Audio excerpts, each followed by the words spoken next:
boa noite, telespectador. A nossa convidada hoje é a doutora Patrícia Santos, é especialista em otorrino, professora da residência médica dessa especialidade e vai conversar conosco sobre tratamentos da audição.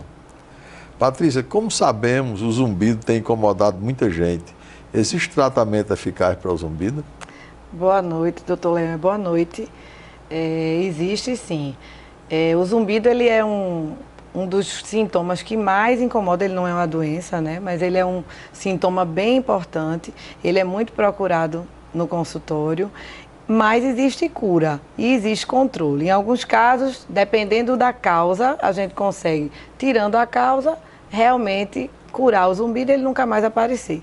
Em outros casos, a gente consegue minimizar o zumbido, porque o grande problema do zumbido é a percepção que o paciente tem desse zumbido. A limpeza do ouvido geralmente é muito condenada pelo otorrino, limpar com cotonete, essas coisas. Por quê e como é que deve ser feita a limpeza corretamente? Isso é super importante. Outra causa bem importante de otite externa é trauma. Então, assim, o trauma por uso do cotonete, ele é bem frequente no consultório, como também ele empurra e vai acumular cera dentro do ouvido, que também é uma recordista de procura no consultório, né? Porque dá perda auditiva e também a dor. E a água muitas vezes entra e se mistura com essa cera que foi empurrada. E vai gerar uma infecção, porque ela não tem como sair. Ao mesmo tempo que o trauma no conduto, pelo cotonete, né, vai abrir lá um espaço para as bactérias penetrarem. Então, o que é que a gente diz? A cera, ela foi feita para proteger o ouvido. Ela vem lá com os ingredientes, vamos dizer, adequados para o pH do ouvido, para proteger da entrada de inseto, tá? Então, assim, a cera não deve ser retirada e não deve ser limpa. O ouvido não tem por que ser limpo. Agora, a orelha, né, a gente aqui, se a gente observar que fica melado aqui nessa região mais externa desse local, aí a gente vai lá, na entrada do conduto auditivo. Na dobra da hélice, anti-hélice. Isso, aqui nessa dobrinha. Aí a gente vai lá com a toalha, um paninho, vai lá e limpa, né? Mas o cotonete, ele realmente não deve ser usado nunca. E o dedo também não, que muita gente diz, olha, vamos colocar o dedo. Se você for ver, você entra muito do dedo quando coloca, então vai traumatizar também. Mulher que tem unha, então, né? Isso. Aí vai criar uma escarificação, né? Ultimamente se falou muito, eu acho que aqui tem uns 4 ou 5 anos, dos implantes cocleares, né? Que as pessoas que são surdas voltarem a ouvir, inclusive às vezes em rede social a gente vê vídeo de pessoa que nunca ouviu e depois do implante começa a ouvir assim, parece que fica deslumbrado vendo um mundo novo, né? Fale aí sobre esses implantes pra gente, doutora Patrícia. E é um mundo novo de verdade, né? O implante coclear, ele é chamado também de ouvido biônico e ele foi feito para perdas severas e profundas. Então, são pessoas que elas realmente não ouvem mesmo, não ouvem nada. E ele pode ser indicado já desde o nascimento, que é o mais importante. Então, a gente normalmente faz o implante até 2 anos de idade, para aqueles que nascem surdos profundos e também nos adultos que perderam a audição ao longo da vida, né? Inclusive pacientes idosos, pacientes de 80 e pouco, 90 anos. Eu tenho pacientes bem idosos e que fizeram o implante, né? E ficam maravilhados. Esses ficam maravilhados porque voltam a escutar o que já escutaram a vida toda. E criança pequena, elas inclusive choram muito porque elas nunca ouviram. Então é você ver num silêncio e de repente aí o implante vai e abre um mundo novo de sons, né? E o resultado dele é muito bom, por quê? Porque o implante, ele praticamente substitui o órgão da audição. Então, o órgão da audição pode ter qualquer tipo de doença e aí o implante vai lá e vai estimular o nervo auditivo. Por isso que é importante que seja precoce, porque se o nervo ficar adormecido, sem a gente ter estímulo nenhum nele também, até, por exemplo, atrofia, 15 anos, ele vai atrofiar e aí ele não vai ter a resposta que a gente quer, né? A resposta adequada, né? Diz que depois do implante, às vezes a pessoa pode ter até mudanças sérias de vida, né? O camarada que era já mais idoso, ele fez um implante e depois de 2 meses já tinha mudado o testamento dele 10 vezes, porque ninguém sabia que ele tinha feito um implante. Acontece, muda muito. Inclusive tem pacientes que têm diagnóstico às vezes até de Alzheimer. Para idoso é muito importante, né? Porque o idoso começa a se isolar, isso gera um quadro de demência precoce, depressão, isso antecipa muito. Patrícia, quem quiser desejar qualquer tratamento dentro da parte de otorrino, ou até mesmo um implante desse, onde é que vai lhe achar? Bom, eu faço atendimento no Real Instituto de Otorrino e Fono, no Hospital Português. O telefone dele é 346-1635. Trabalho também no Hospital Agamenon Magalhães e tenho as redes sociais, né? Que é Patrícia Santos Otorrino e Patrícia Santos Otorrino no Instagram e Facebook. Obrigado pela sua entrevista e você em casa continue conosco. Voltaremos após o intervalo.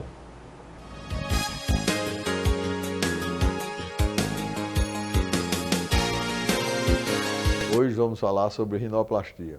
A rinoplastia é a origem da cirurgia plástica. A cirurgia plástica foi descrita em papiros egípcios há 3.000 anos antes de Cristo. É uma cirurgia que você deve escolher o seu cirurgião com cuidado, ver uma pessoa que seja bastante treinada, que tenha habilitação na Sociedade Brasileira de Cirurgia Plástica e não fazer com qualquer pessoa, até porque essa cirurgia, apesar de ser no rosto e haver invasão de algumas especialidades dentro da cirurgia plástica, ela é recomendada a ser feita pelo cirurgião plástico, certo? Quando existe alguma parte funcional, aí sim, o otorrino entra para fazer o tratamento da respiração, que seria, no caso, a parte funcional. E muitas vezes o nariz ele é defeituoso, ele é torto, porque tem um desvio de septo. É como se o alicerce de uma casa fosse torto. Então, o alicerce sendo torto, isso vai até a parte do telhado, que no caso seria a parte externa do nariz. Então, essa associação da cirurgia plástica com a otorrinolaringologia, isso aí faz com que a gente tenha um resultado muito mais satisfatório, porque cada um especialista vai trabalhar dentro da sua área. E isso aí vai trazer, além de um conforto maior, um resultado muito melhor para o nosso paciente.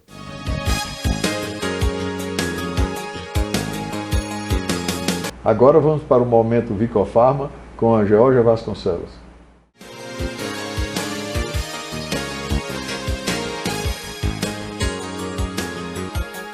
Olá! Hoje no Momento Vicofarma, a nossa convidada é a doutora Lígia Pessoa de Melo. Ela é dermatologista, presidente da Sociedade Brasileira de Dermatologia Regional Pernambuco, preceptora da residência médica, dos serviços do IMIP e do Hospital Otávio de Freitas. Doutora Lígia vem falar para a gente sobre os cuidados com a pele no verão. Olá, doutora Lígia. Oi, Georgia, tudo bem? Como é que você tá? Ótimo, pra gente uma alegria e uma honra, né, poder lhe receber aqui. Eu que agradeço o convite, sempre bom compartilhar. Muito bom, doutora Lígia. Na verdade, então vamos começar, né? Neste verão, quais seriam os principais cuidados com a pele? A gente não pode esquecer, eu acho que o principal cuidado com a pele no verão é realmente a fotoproteção. Eu queria enfatizar aqui não só a proteção contra os raios UVB, que são os mais envolvidos no câncer da pele, mas também com os raios UVA, que são aqueles raios que causam o envelhecimento da pele, né, Georgia? Doutora Lígia, quais seriam os avanços em relação às manchas, né, como o melasma, né? E quais ativos a doutora costuma indicar, inclusive oralmente, como por exemplo o polipódio, né, leucotomos ou o glicoxil? Acredita na eficácia desses ativos? Como a doutora trata? Melasma é sempre um tema que todas as pessoas, muito incidente, né, principalmente entre as mulheres, as pessoas sempre pedem. Eu acho que eu dou um ajuste na prescrição do melasma agora no verão. Então, assim, eu tiro aqueles ácidos mais potentes, a hidroquinona, a gente substitui por outros clareadores, que a gente tem uma gama extensa de clareadores. E eu acredito sim, né, no papel do... A gente não chama muito protetor solar oral, há uma recomendação da gente chamar de nutracêutico, né, porque para as pessoas não esquecerem de usar o protetor solar tópico. Então, assim, existem substâncias que fazem uma proteção da célula por via oral, que a gente chama de protetor solar oral, mas a gente não esquece o protetor tópico. E eu gosto bastante do polipódio leucotomos, do piquenogenol e também do glicoxil, que tem essa ação no rejuvenescimento. Muito, muito interessante. Antiglicante, né, deglicante, e na verdade é essa sinergia, né, essa soma, né, do oral com o tópico é que vai dar a eficácia da fotoproteção. A paciente assim, o que tem de melhor para usar? É associar os ativos. Os ativos. Perfeito. Nós mulheres, né, sofremos muitas vezes, né, com as unhas quebradiças. né? Então a doutora teria alguma dica em relação a fortalecimento das unhas? Das unhas.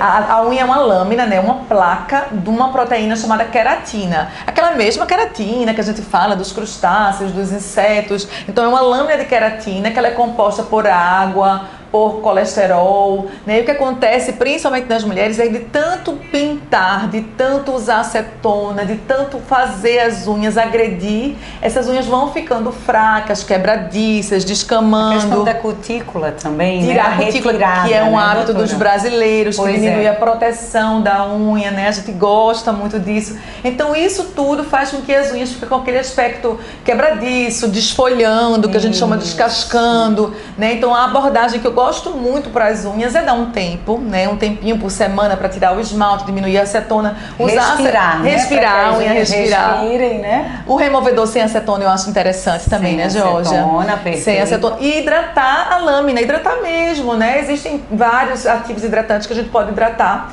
além da suplementação oral, que dos que eu mais gosto é a biotina e o colágeno, por incrível que pareça, eu gosto bastante para as unhas. Excelente. Tem inclusive o colágeno Verisol, né? Que é o mais indicado. Que ele é patenteado, né? E que tem uma série de estudos. Na Vicofarma a gente trabalha, né, bastante com esse produto e a gente tem visto, né, resultados satisfatórios. Doutora, os suplementos, né, com silício e biotina, né, que acabou de falar, podem ajudar também a queda de cabelo? Com relação aos cabelos, depende muito, acho interessante isso, Georgia, depende muito do médico. Sim. Tem alguns médicos que gostam mais de biotina, outros que gostam mais de silício, outros que gostam mais de zinco, né? Então depende muito do seu médico, Isso. né? Os mais estudados para o cabelo são realmente a biotina e o silício. E o que eu gosto de fazer é o seguinte, ver o que está faltando no paciente. E às vezes é uma coisa mais básica, um ferro, né? A vitamina D, e fazer essa reposição para de fato melhorar a queda. É uma personalização, né, doutora? Então, dessa formulação de acordo com os dados específicos daquele cliente, né? Então, a Exatamente. formulação não necessariamente vai servir Para todos. Para todos, né? Chegar na farmácia americana, pegar uma Isso, fórmula que tem tudo, não é bem assim que Então a gente é acredita. importante, né, identificar aquela necessidade individual e aí tem que realmente fazer a consulta, né, fazer toda a questão dos exames, Exatamente. né, para poder avaliar e a prescrição ser de fato aquilo que o paciente necessita, né, para o cabelo, para as unhas. Na sua opinião, então, qual a importância dos medicamentos personalizados neste contexto, né, de saúde e beleza? Eu acho que você tem uma oportunidade de escolher para o seu paciente a concentração, né? O veículo é onde está jogado o princípio ativo, né, Georgia? Então onde a gente incorpora, né, o princípio ativo. Então Exatamente. em dermatologia a gente valoriza muito essa história do toque, da cosmética, Sem dúvida. da fragrância, Isso. né? Então é muito interessante você ter a oportunidade de escolher o que colocar, quanto, onde colocar, a quantidade, né? Eu tenho um paciente de pele sensível que a gente fala assim, não vamos mandar fazer muito, vamos testar a sua pele. Essa é uma grande vantagem, né? Para evitar justamente aquela questão da automedicação, né? Porque às vezes você tem um produto que foi da família e você resolve testar, mesmo que seja um hidratante, mas não necessariamente ele é adequado para aquela pele naquele momento. Exatamente. Então, na manipulação a gente pode fazer uma pequena quantidade de teste, né? Uma vez prescrita, e aí poder fazer essa adequação. E uma né? coisa muito legal que eu acho da manipulação é a interação, né, com o farmacêutico. Então, assim, trocar ideia com o farmacêutico, perguntar opinião. Posso subir a concentração de certo ativo? Posso descer? O que é que pode ser associado, o que é que eu posso né? colocar? O que é que é incompatível. Então essa realmente é uma grande oportunidade para a gente, né, poder atender a dermatologia de forma correta, ética, ímpar, né? Passando justamente as possibilidades de associação de acordo com a necessidade do médico e do paciente, né? Exatamente, é excelente. Obrigada, doutora Lígia, mais uma vez, né? Uma honra lhe receber. E você, se quiser saber mais informações sobre saúde, siga o nosso perfil no Instagram, @VicofarmaRecife. E aguardo você no próximo sábado. Até lá!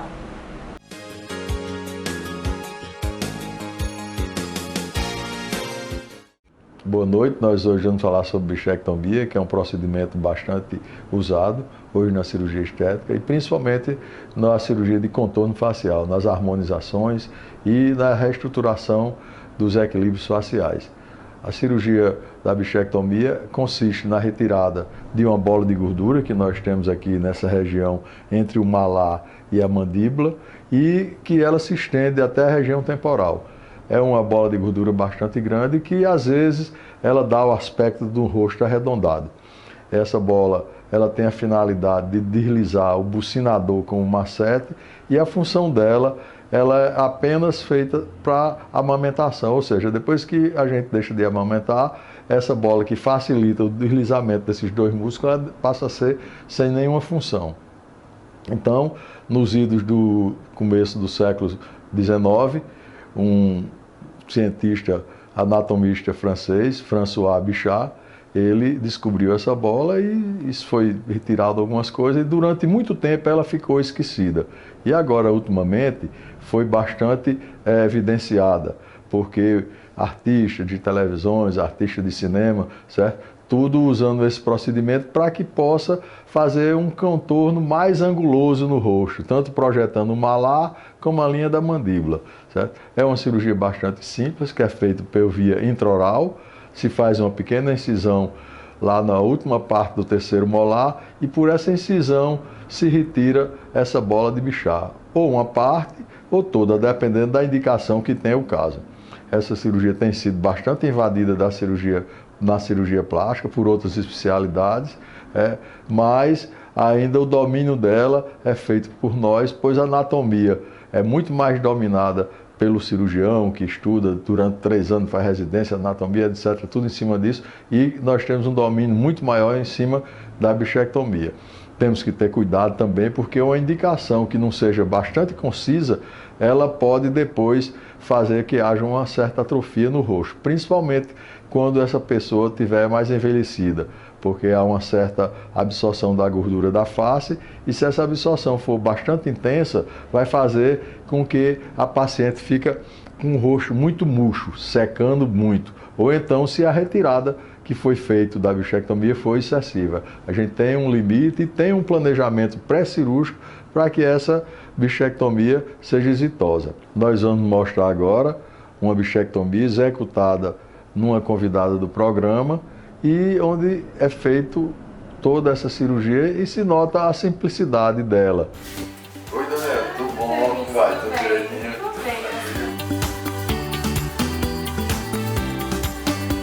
Tudo bom, né? Tudo bem, doutor. E aí, o que é que você quer? Então, doutor, eu tenho ouvido falar muito na cirurgia, eu acho que chama bichectomia. Bichectomia. Né? E eu queria saber se eu tenho indicação, porque me incomoda muito, meu rosto muito arredondado. Então eu vim aqui mais para você analisar isso. Certo. Puxa assim o cabelo bem pra trás. Acho que dá um bom resultado. Então essa sobra de são a gordurazinha que a gente tem dentro, entre o macete e o bucinador. Essa gordura, a única finalidade que ela tem é de servir como um amortecedor. Quando a criança está amamentando, aí ela funciona entre um músculo e outro. Mas depois de passar dessa fase, não tem mais função nenhuma, entendeu? Isso é uma cirurgia simples que a gente pode fazer até aqui, ambulatorialmente, no consultório. É quanto tempo, mais ou menos, doutor, de cirurgia? Demora em torno de uns 10, 15 minutos, entendeu? É feito com anestesia local e na maioria das vezes não precisa nem fazer sutura. É indolor, então, né?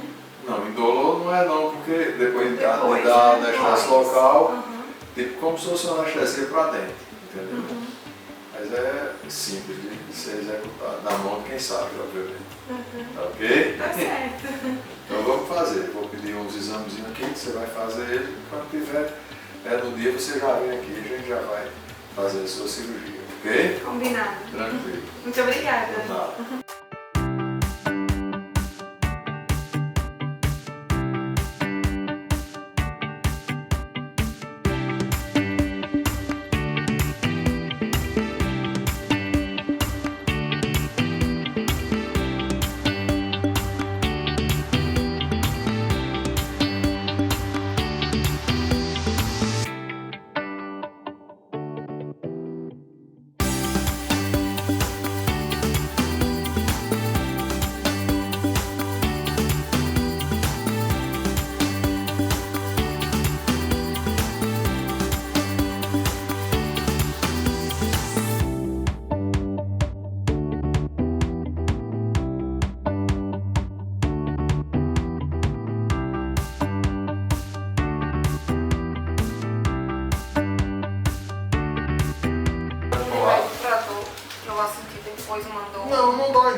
Mas se você quiser tomar uma neosaldina, você toma. Viu? Antibiótico não, né? Precisa não. Tá um pouquinho contaminada. Ah, já tá mais murcho, agora depois vai inchar, vai ficar mais inchado do que o que tava. E aí, viram como é a bichectomia? É uma cirurgia rápida, é uma cirurgia simples e que bem executada, a gente tem um resultado excelente. Você tem rapidamente um contorno facial definido, sem cicatrizes externas nenhuma. Agora tem que ser bem indicado e se você em casa deseja fazer essa cirurgia, procure um cirurgião plástico, que é quem domina mais essa área, e vai ver que terá também esse mesmo resultado.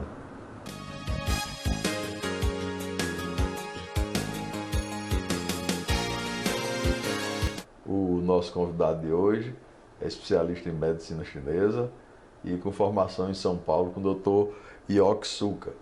É o Dr. Sérgio França, que está hoje aqui conosco. Além disso, ele é pesquisador de um método de medicina natural chamado Libertação Total e que vai conversar conosco aqui a respeito disso. É um método que alia a medicina milenar chinesa com medicinas orientais para libertar os pacientes de todas as enfermidades.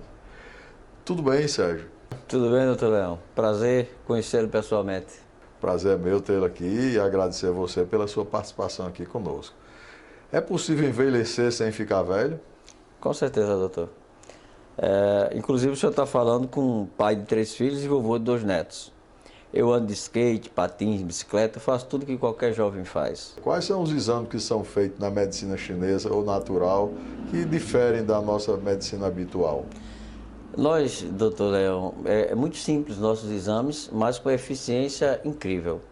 Nós vamos observar com a lupa o olho do paciente, examinar as marcas que ele tem na sua íris e vamos também tirar uma foto, ampliando essa foto e vendo mais profundamente todo o nível de estresse que esse paciente está vivendo no momento, ansiedade, depressão, insônia, nervosismos, se ele usa muito micro-ondas, se ele consome muito sal refinado.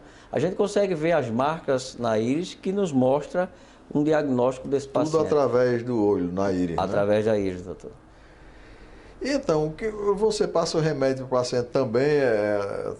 Algum colírio só para resolver essa situação toda, não? Na verdade é o seguinte, doutor, o exame da íris é apenas um exame, né? Para eu enxergar como está a coluna do meu paciente, eu preciso fazer um exame da orelha. Cada problema que o meu paciente tem na coluna, ele tem uma marca na sua orelha. Então, quando nós observamos a orelha, a gente vai ver diversos problemas de saúde dele relacionados à coluna.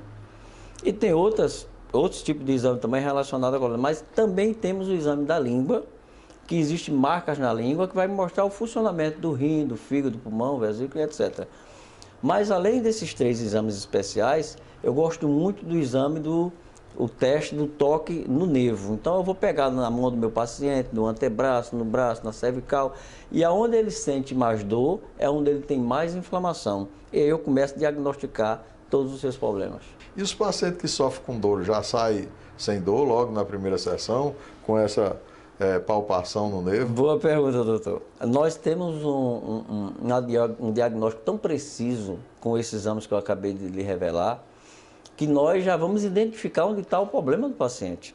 Agora, parece simples a gente falando, mas uma consulta minha vai durar em média de 2 horas. Consulta mais exames. Após a consulta e os exames, eu identifiquei onde estão as inflamações e os problemas de saúde do meu paciente e eu começo o tratamento com o método que eu desenvolvi chamado Libertação Total.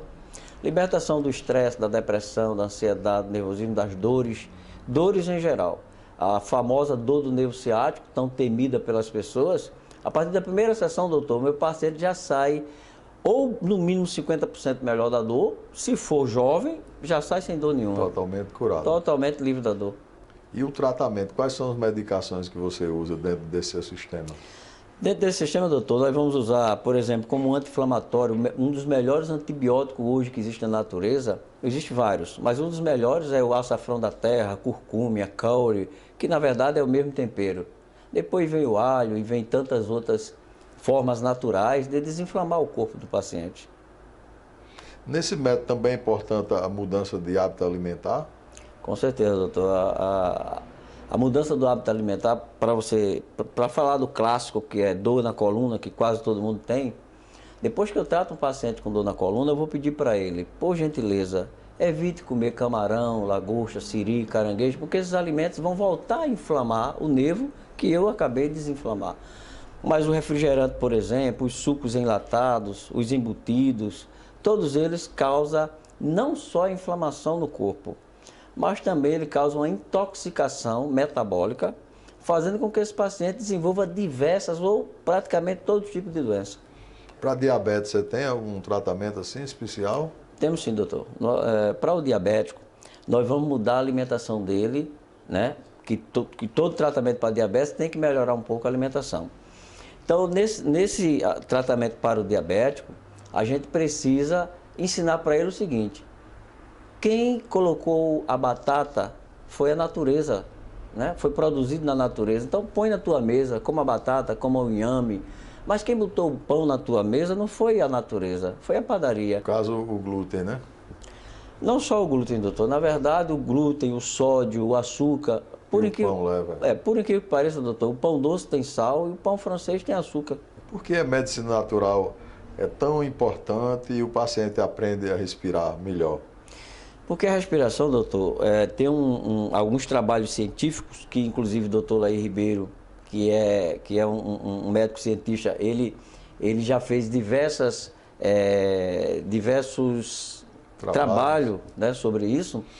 E ele explica o seguinte, que quando você faz uma respiração profunda, você melhora, você muda a sua arritmia cardíaca. Então, a gente tem um costume de perguntar para o paciente, quanto tempo faz que você fez uma respiração profunda? E o paciente vai dizer, doutor, eu não tenho esse costume.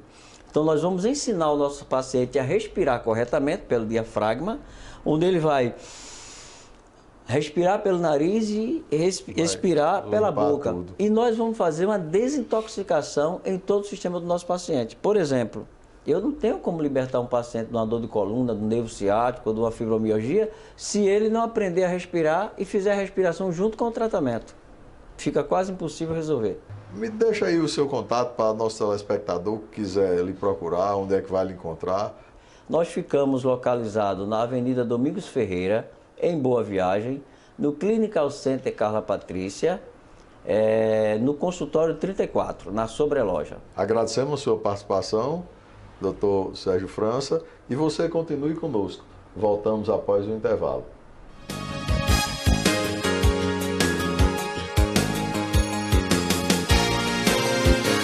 Hoje nós vamos falar sobre a cirurgia da mama, principalmente a mastopexia. A mama, por motivos gestacionais, a mulher normalmente tem um aumento do volume da mama, porque ela vai aleitar, e depois esse aumento é reduzido quando termina a amamentação. O que é que vai acontecer? O volume que foi ganho pela mama, ele vai ser diminuído e, consequentemente, vai haver uma queda nesse volume. Então, há um desequilíbrio, a paciente fica, depois de ter filho e tudo, já pelos problemas que acontecem da gestação, já fica um pouco triste e entra em desespero, querendo se reorganizar como era antes. Então, a gente tem dentro da cirurgia plástica a mastopexia. Mastopexia quer dizer que é a suspensão da mama. Essa suspensão da mama é feita através de retirada de peles e uma reorganização desse tecido glandular da mama que foi, vamos dizer assim, deformado pelas gestações ou às vezes mesmo pelo tempo ou por um processo de emagrecimento, de engorda que possa acontecer várias vezes na paciente, o chamado efeito sanfona. Então, no fim, a consequência disso é uma pitose, que é uma queda da mama, e o cirurgião plástico tem que atuar para que haja essa suspensão. Então, é feita a suspensão para melhorar, às vezes, o tamanho de areola, que fica escurecida, a gente puxa, diminui, reorganiza tudo isso. E essa reestruturação da mama é feita com a glândula da paciente, ou às vezes também pode ser usado o silicone. Aí vai depender do volume da mama e às vezes até mesmo do gosto da paciente.